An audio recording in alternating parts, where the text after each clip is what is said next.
How to message someone on Tinder. Messaging is the key to make connections on the app, and I'll show you exactly how to start a conversation with your matches. Let's dive in. Launch your Tinder app. Make sure you have already logged into your account. You'll land to this kind of page. Now, at the bottom, you're gonna find different options. Tap on the chat bubble icon. This will take you to your messages and matches page. Here, you'll see a list of all the people you have matched with.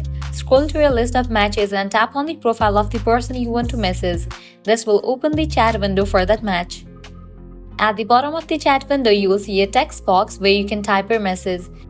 Tap the text box, type your message, and when you are ready, hit the send button. Remember, you can only message people you have matched with on Tinder. Be polite, be yourself, and keep it friendly to increase your chances of getting a response. And that's it. You have successfully sent a message to someone on Tinder. If you found this guide helpful, don't forget to like, share, and subscribe for more tips and tricks. Thanks for watching.